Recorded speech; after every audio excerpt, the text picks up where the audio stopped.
Cool. I think we'll wait just a couple more minutes while everyone rolls in the door and get started shortly.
Cool. Well, we might as well make a start.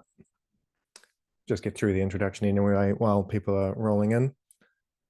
So, first things first, I'm David Kandziora, so chair of the CFA Society here in New Zealand, and also as my day job, I'm an investment consultant working with Russell Investments.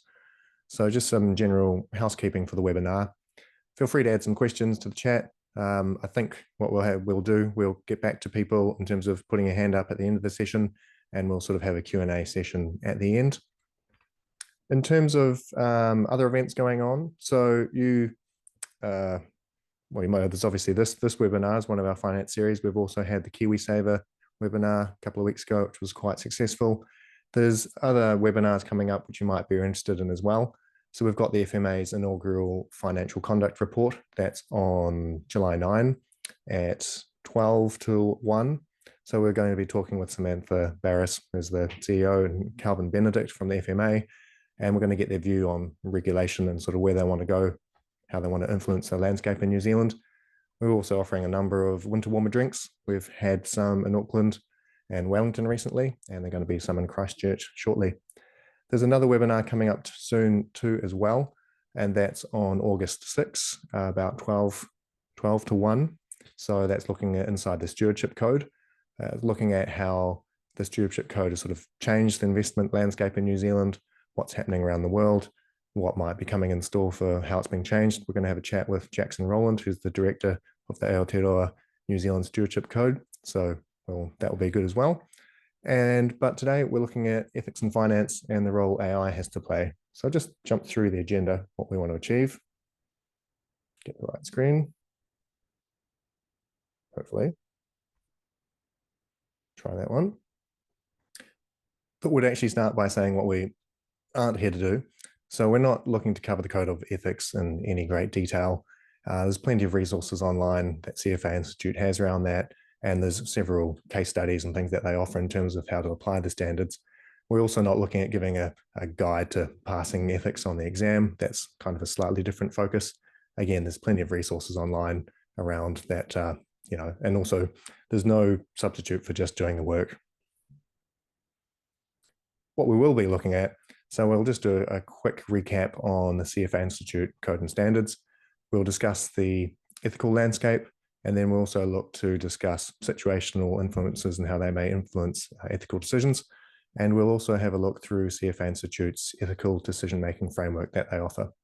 Finally, we're going to have a look at generative AI and whether the introduction of that changes anything in terms of your responsibilities and how you might want to treat it both from an ethical point of view, but also how you might want to integrate it into some of your workflows. Section 1, Code and Standards. So there are some pretty good resources that CFA Institute offer, which hopefully you're fairly familiar with. There's the Code of Ethics, the Standard of Practice Handbook, and also the Ethics and Practice Casebook. So just to recap, so you've got your Code of Ethics. Remember, that's covering things like professionalism, integrity to capital markets, duties to clients, employers, investment analysis and recommendations, conflicts of interest, and then also looking at your responsibilities as a CFA Institute member or a CFA candidate. So in terms of the Standards of Practice Handbook, that's another 214 pages of glorious detail. So that qualifies you for 6.25 professional learning credits if you want to read it back to back.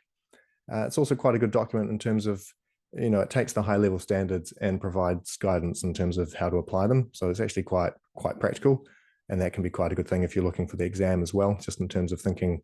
It's one thing knowing what the standards are, but knowing their application is obviously quite useful. There's been a few updates. So we're on to the 12th edition now, and there are a couple of extra changes within that. So within Standard 1, there is professionalism.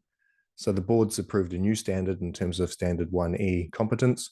So that's reinforcing the principles set forth in the Code of Ethics.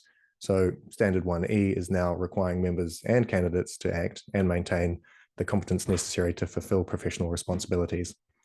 So there's also another one introduced. So Standard 5, investment analysis, recommendations and actions. So the board looked at, they've made Standard 5B, communication with clients and prospective clients. So that's including a new requirement in terms of providing disclosures about the nature of services by members and candidates, and also the costs to clients associated with those services, and being super transparent around that.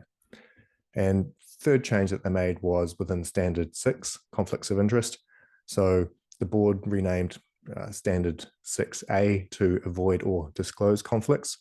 So the revision looks at requiring members and candidates to avoid conflicts of interest and disclose those conflicts. So previously, there was no mention of avoiding conflicts at all, and now there are. So there's new guidance and examples have also been added to the new handbook, sort of, to reflect those new standards as well. And there's also on the, well, it's my right, could be your left, the ethics and practice casebook. So if you can't quite get enough, if this is not enough for you, there's also a 240-page management casebook. So on the Plus, it's all indexed and searchable, so you can quite quickly find what should be pertinent for you in terms of figuring out what might be applicable. It's a collection of 100 ethics and practice cases. And each one actually qualifies for 0.25 credits in terms of continuing learning, and also the SER, the regulatory and standards learning options. So look through that, search through it, see what fits. Hopefully there's something in there to keep everybody happy. Super quick recap of these standards, which you surely already know. Standard 1, professionalism, covering knowledge of the law, independence and objectivity, misrepresentation and misconduct. So as I was saying, this was one of the notable changes to the standards recently, was looking at the requiring people to maintain competence. So you have to achieve competence and maintain competence, and that's reinforcing the principle on competence set forth in the Code of Ethics.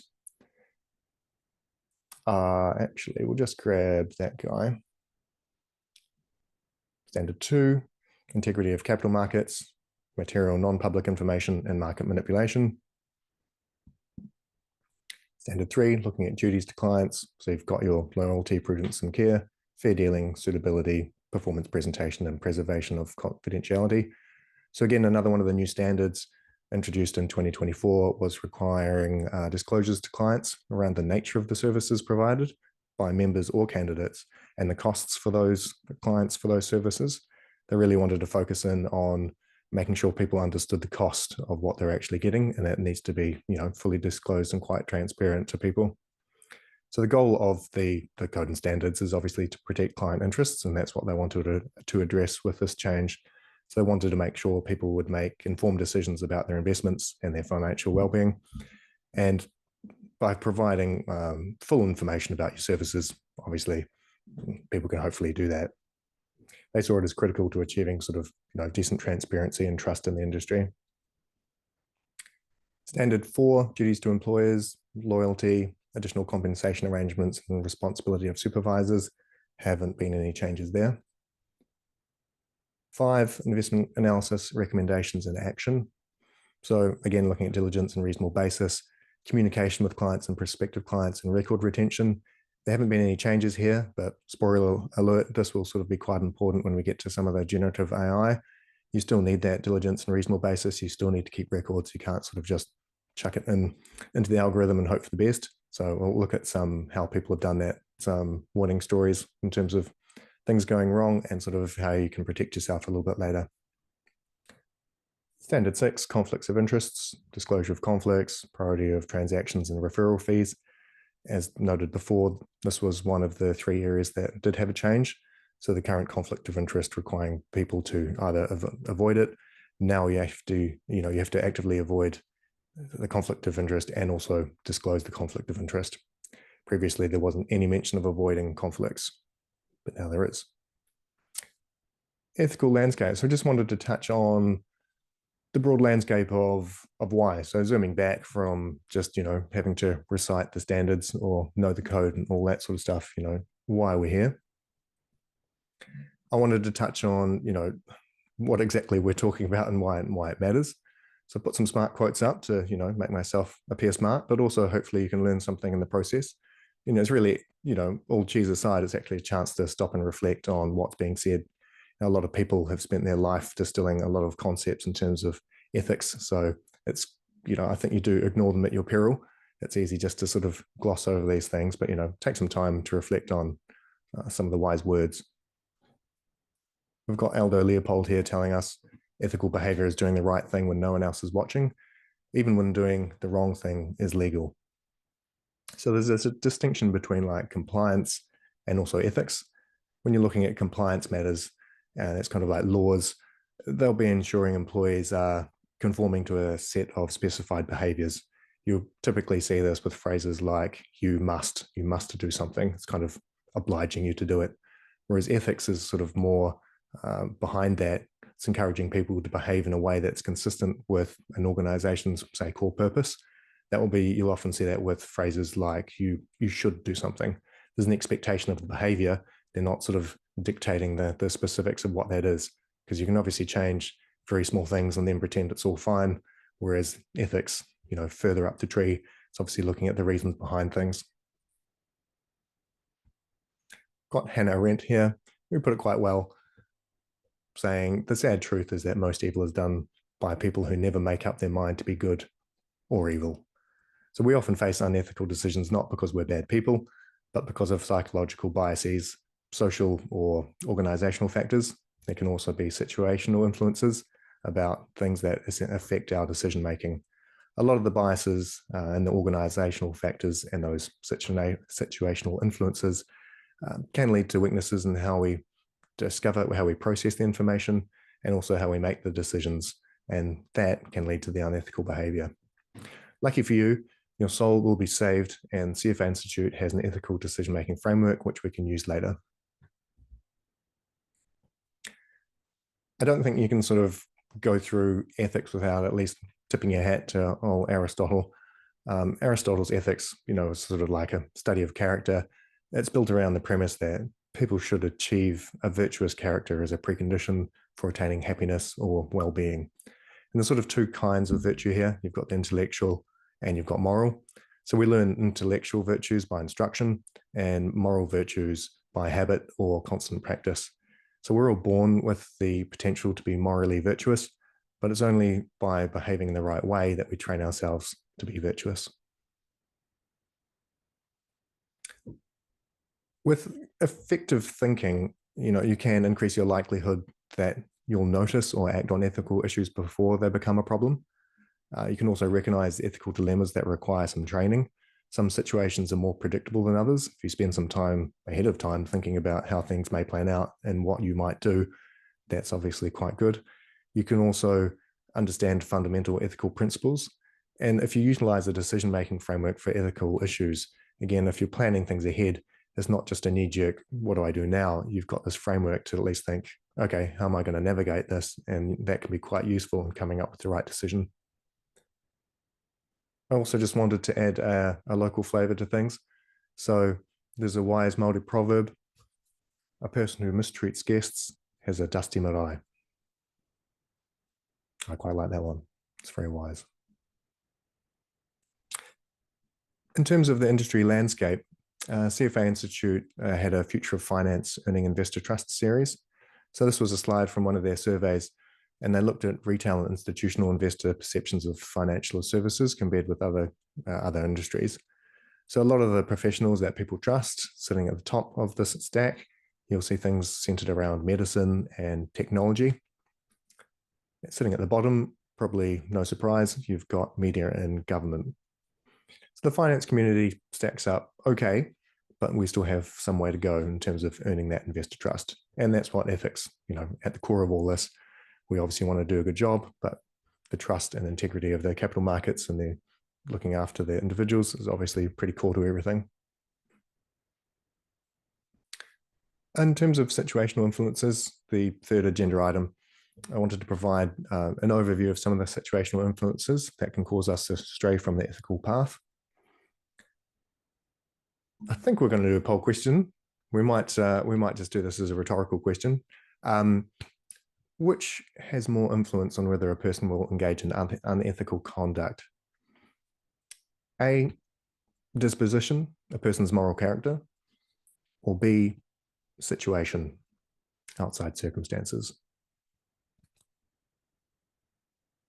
I think, as you're all aware with most CFA questions, it is and it's a depends.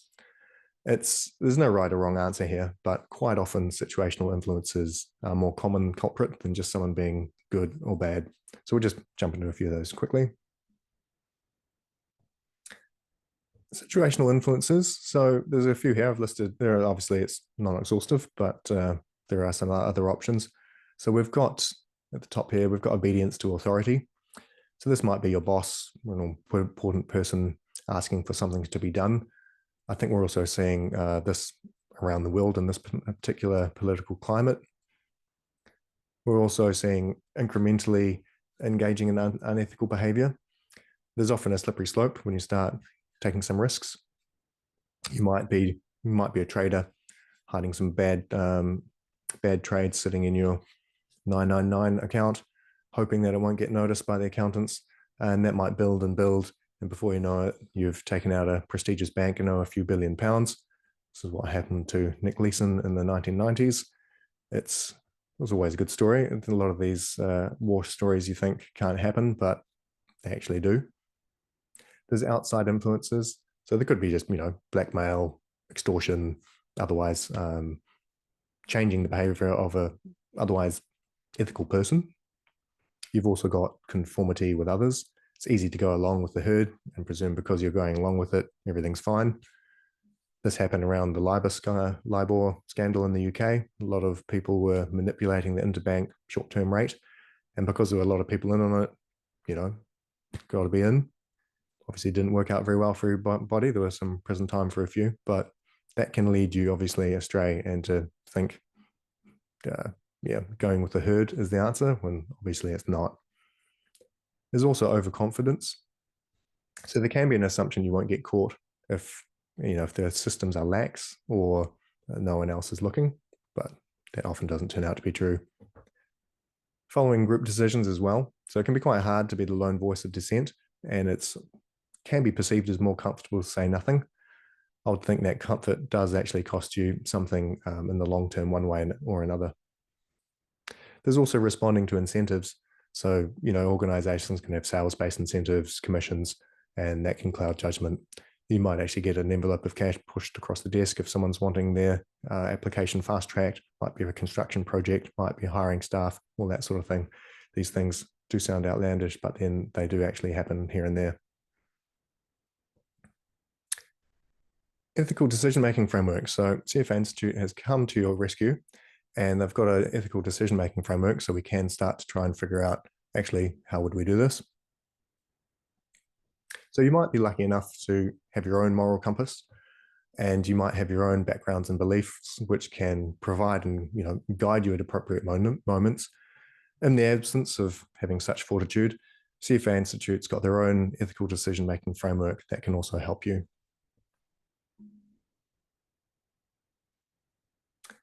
So the CFA Institute version, so they've got these guidelines so you don't have to take matters into your own hands.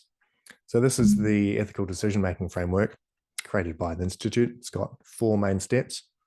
So at its core, the EDM, ethical decision-making framework, it can be utilized for everyday decisions, even outside the investment profession. So they want you to think of it as a toolbox for helping navigate the perils of life and keeping you on the righteous path.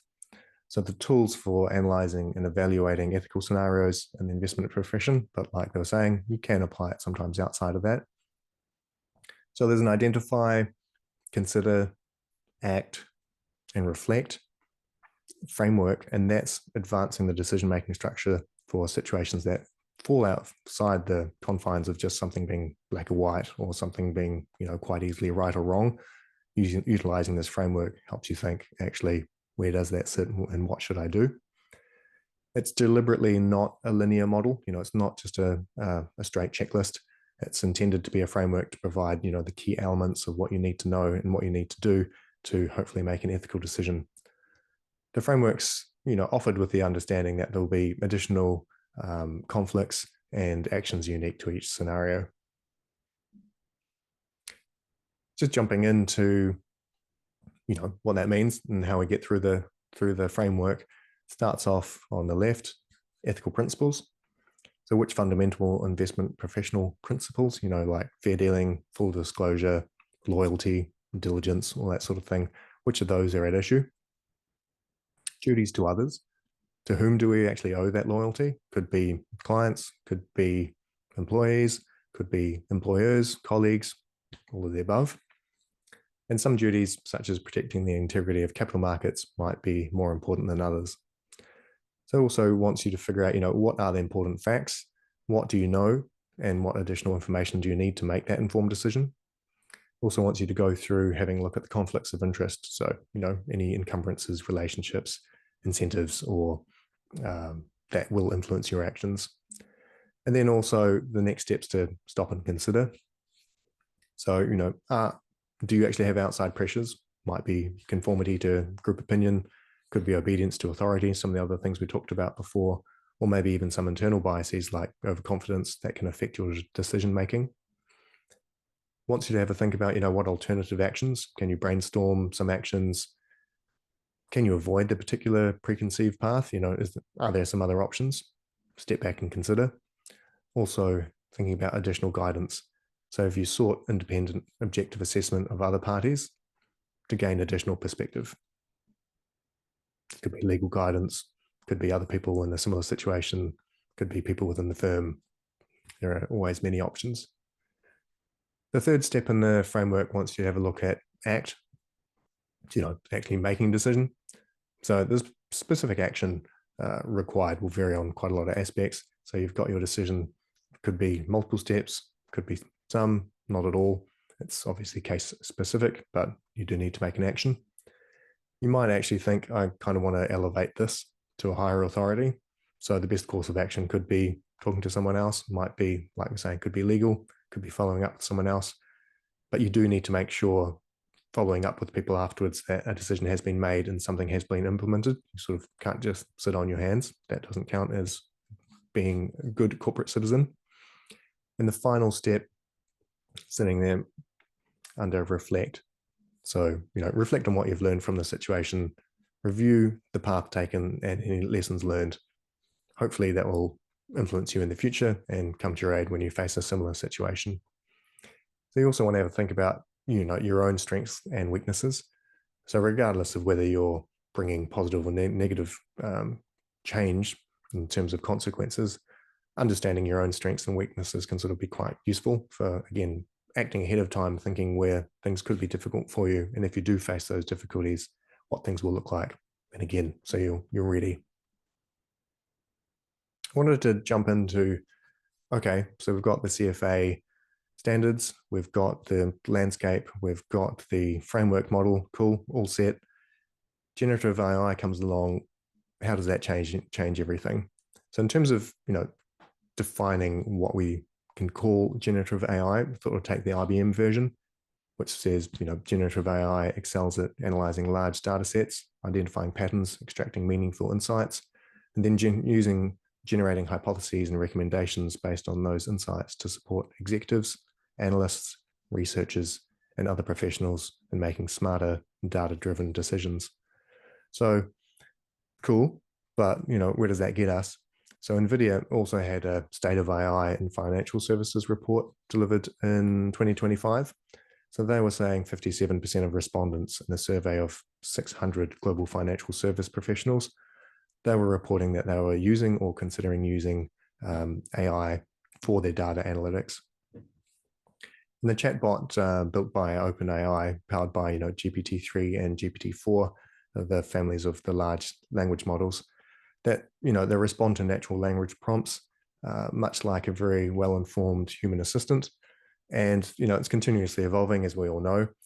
But there's various chat GPT APIs and plugins also now, which bringing this into everything we do. A lot of new phones turning up, everything's got AI powered. You might be noticing a lot of your emails and various tasks being summarized by AI. So it is everywhere. And that leap from sort of the natural language processing to natural language generation is actually quite a significant advance in technology.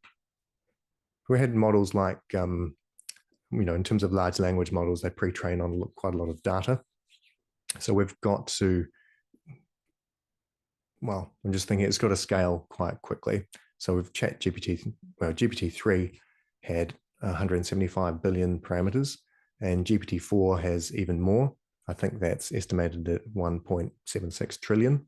And obviously things are growing exponentially. Doesn't necessarily lead to better outcomes, adding more parameters, but I guess we'll see where it goes. In terms of what this means for finance, so there's a potential for efficiency gains, of course, and that's what's caught the industry's attention. So, like I was saying, that recent survey with NVIDIA, 55% of financial service companies are actively exploring generative AI workflows. So here's an example of what that might look like if you're a portfolio manager. So we've mapped out what they're up to in terms of output objectivity and their task variability. So we're looking at areas best suited for automation, areas best suited for large language models, and also those areas best reserved for human judgment and intervention. So at the moment, we've got many of these tasks that are sitting here in isolation. So cool, but everything's an independent task. So we're focusing on traditional automation, large language models, and also human intervention. When we combine the approaches, however, you can actually have, you can draw on the strength of each approach and create quite powerful automation. So having that hybrid approach is actually more effective than sort of can be using any one version on its own. It does require, however, you need programming skills to integrate the different components, but that's where the magic is. So some examples of this. So if you've got given the task and you're doing some portfolio risk assessments, and it involves calculating metrics like value at risk or Sharpe ratio, they're both very objective. They're very factual data, but they depend on variable data coming into the equation for the output. So you've got traditional automation, so that can handle quite a lot of the repetitive objective aspects. It might be gathering, might be processing very structured financial data. And by that, I mean stuff like, the historical performance, the asset allocations. It's all factual. It's all known and defined. It's a hard number and it's easy to sort of put into the model. And you can run, predefined risk calculations based on that. In terms of LLM automation, so, you can also analyze unstructured data sources. So this might be market sentiment, scraping the market sentiment and figuring out whether it's good or bad. Same thing with news articles. Earnings call transcripts are often fed into these automation tools to figure out whether it's net positive, net not, where that sits. Although now you've got them generating the transcripts as well, so kind of gets a bit circular. And also providing additional context on traditional metrics. We've also got human intervention in situations like this. So that's obviously, there does need to be a human at the end of this, and it's essential for them to interpret the results and make the high stakes decisions in terms of where the portfolios are invested, what's traded, and what the actual risk is. Using the automated insights, portfolio managers can adjust their strategies, and they can also incorporate nuanced client goals, and they can also look for unforeseen market changes in terms of shifts and drifts. So you could then take this hybrid approach in terms of a little bit of each. So you've got traditional automation, and that could manage, say, the quantitative side, get through all that. You might want the LLM side in terms of providing context for you in unstructured data. And you also might want to have human intervention at the end for appropriate oversight before you actually commit to all the trades. But if you can sort of line all those up, then you can effectively utilize that in the workflow. Got another example too. So, for like ongoing communication, clients, portfolio managers, need to send a lot of updates out to clients, strategic advice, personalized insights, all that sort of stuff. Again, the hybrid approach can be quite useful. So you can have your traditional automation. You might be looking for, repetitive generation of performance summaries with just, generic metrics. Again, in terms of performance, you know what they are. They're very fixed, objective data. Get that automated, get that output. And then you can sort of pull structured data from financial systems that you've already got to generate that. So that's done in a traditional automation sense. You might want to use the LLM automation in terms of drafting personalized commentary. It could be interpreting market trends or performance in a way that aligns with the particular client's investment objectives. I've heard people might be doing this. You can sort of segment clients in terms of particular client sets are more interested in other things, whether they're retail or institutional, not-for-profit, for-profit. You might want to dial up the specifics in terms of what that personalized commentary may look like. And that's obviously a lot easier to do with your language model. AI models can also be quite good for earnings calls and offering insights on latest market developments, which can impact client portfolios. So you can pull that through, and then also you can add that to that personalized commentary. And there's also no substitute for the human intervention. So it's obviously crucial for the final review to make sure the data is reasonable and it is accurate. But it's also useful to deliver the customized information. So the portfolio manager can adjust the tone. They might be highlighting key concepts or specific risks to each client in terms of when they go out in there and talk to them about that presentation, and they can ensure that report aligns with their long-term strategies. In this example with sort of client communication, you could use your traditional automation for consistency. You could use your large language models for personalized insights, and you can use the human side for oversight and fine-tuning the results and also the actual delivery. And in that way, you can actually, you can tailor everything in terms of financial reporting, accurate market information, and deliver that out to your high-value clients.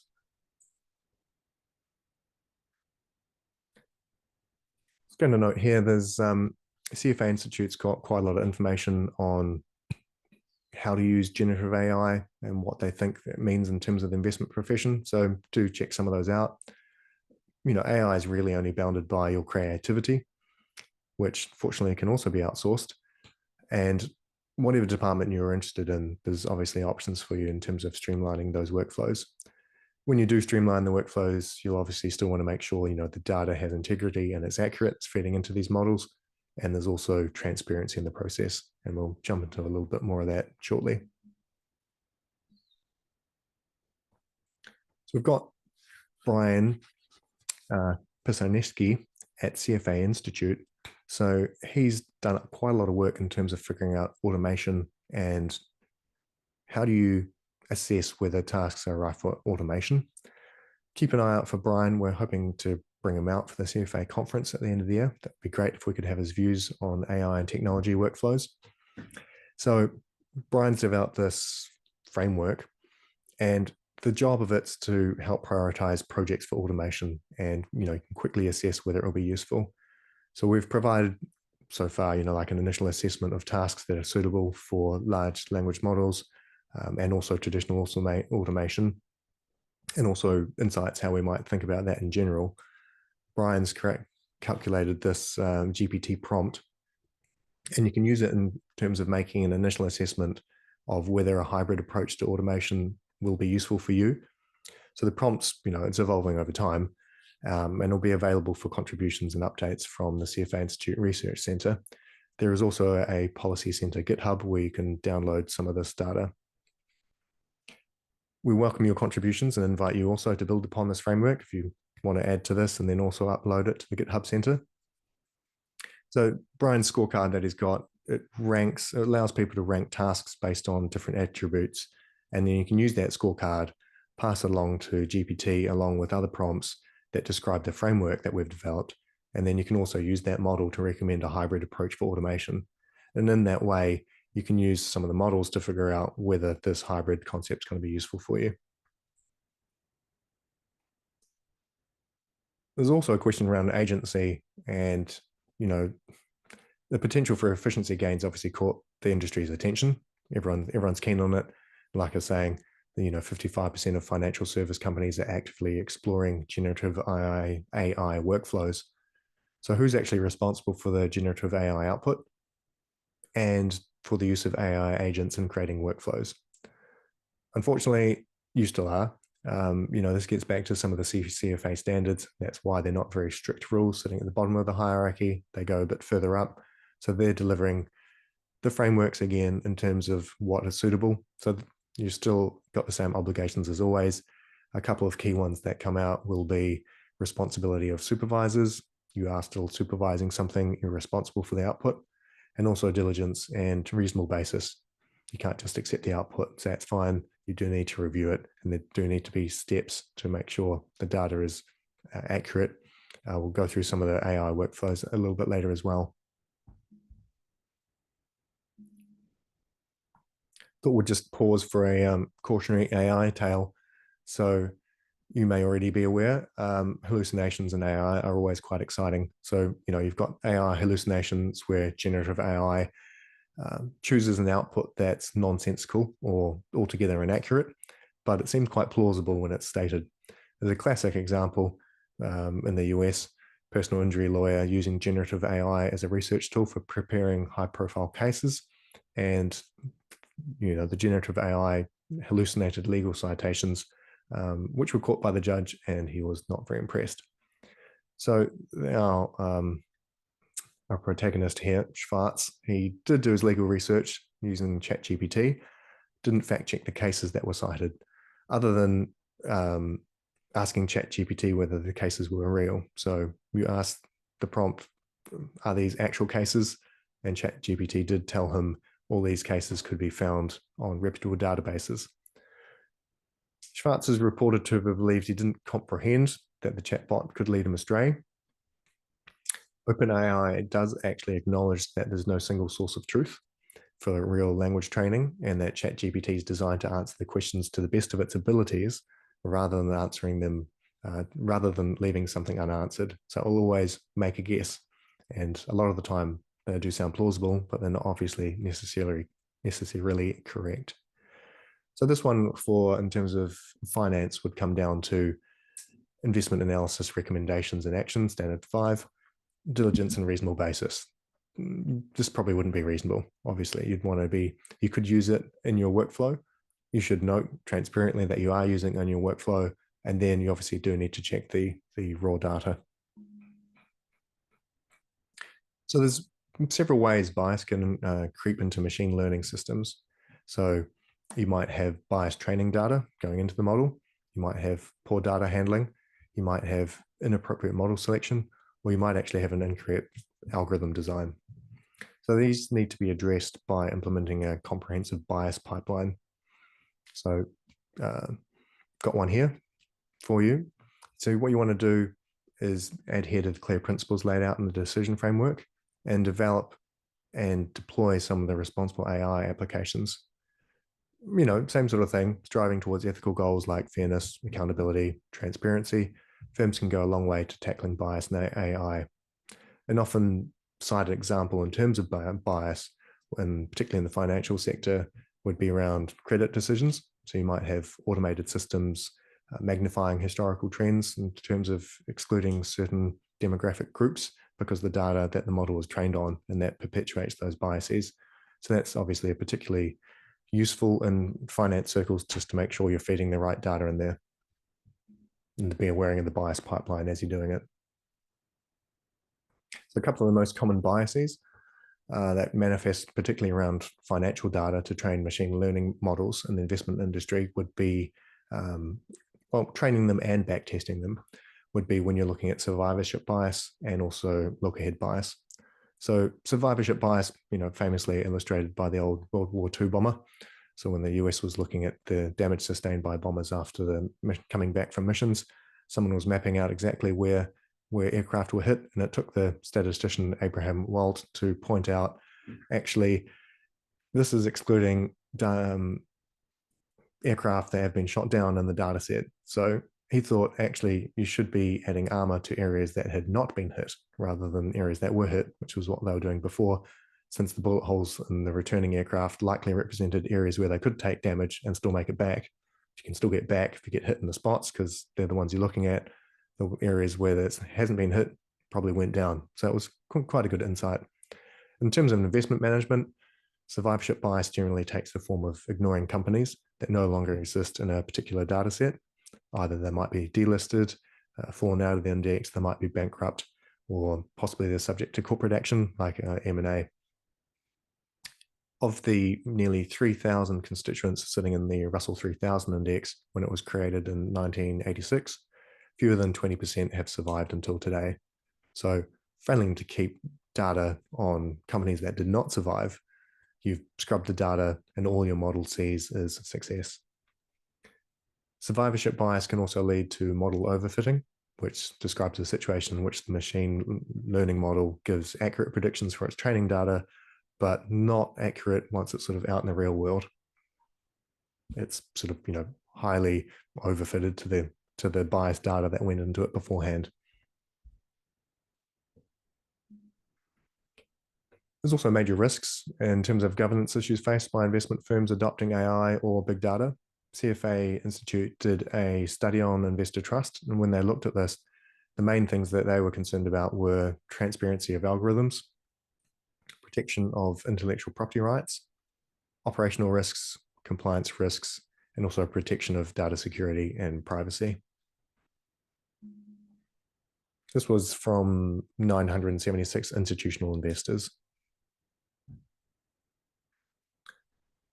CFA Institute's also got a ethical decision-making framework for AI as well.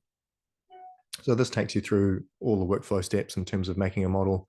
We'll be looking at the data integrity, the accuracy, transparency and interpretability, and accountability, and it will look through it at each stage in creating the model. Given our time, I won't go through this in tremendous detail. You can sort of get the point. It's up there on the CFA website. So you can use this framework at each step in terms of model creation. First one here is obviously obtaining input data. Stage 2 looks at building, training, and evaluating models. And also stage 3 is looking at the actual deployment of the model. I wanted to also just quickly add, in terms of there's a ton of extra research and resources available for at CFA Institute. So they've got this handbook on artificial intelligence and big data applications and investments. There's a ton of information in here. So there's actually can take you through things like Python using geospatial heat maps, how you'll do that. And then also they can give you the code and which databases to look at in terms of generating this for yourself. So you can take their code, adapt it for yourself. So that's quite nicely done. There's also, the Institute's been exploring topics such as ethics and AI washing. So what do you need to transparently communicate about your investment process?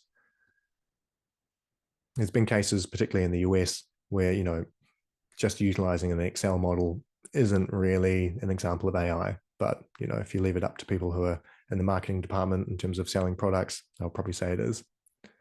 So you need to obviously understand how it's quite fundamental to understand how the AI is implemented in the investment decision-making process. There's always going to be managers that want to oversell their capabilities and technical prowess. So again, SEC has already been prosecuting people for AI washing and misleading the people, the general public in terms of financial products. And that's also quite similar, FMA, fair outcomes. They want things to be transparent in terms of, what you're getting on the tin. So I think that's obviously going to be becoming quite an issue in the next few years. There's also ethics learning labs, just getting back to the earlier part of the course. If you want to sort of understand more ethical decision-making, transparency, disclosures, and sort of how that may work, that's another option for you.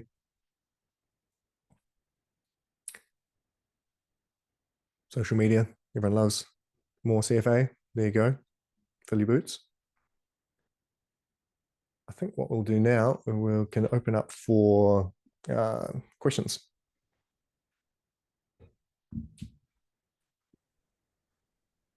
So just on questions, David and team, if everyone's happy just to raise your hand if you have a question, and then come off unmute, come off and just ask your question, and David will answer that.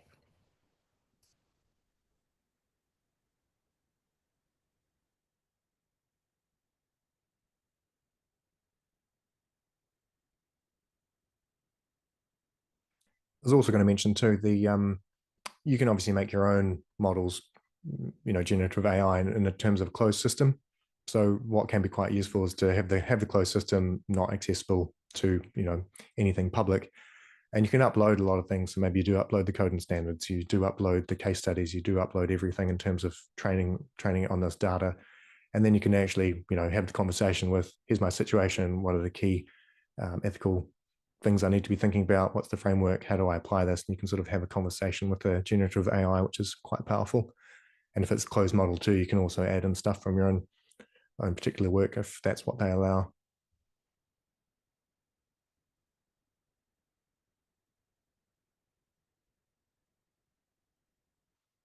I can't actually see the questions here, Helen. Feel free just to jump in and pick a few. I don't think there are any questions, but we would encourage people just to ask questions. It's your opportunity of David, and I'm sure there's some questions out there.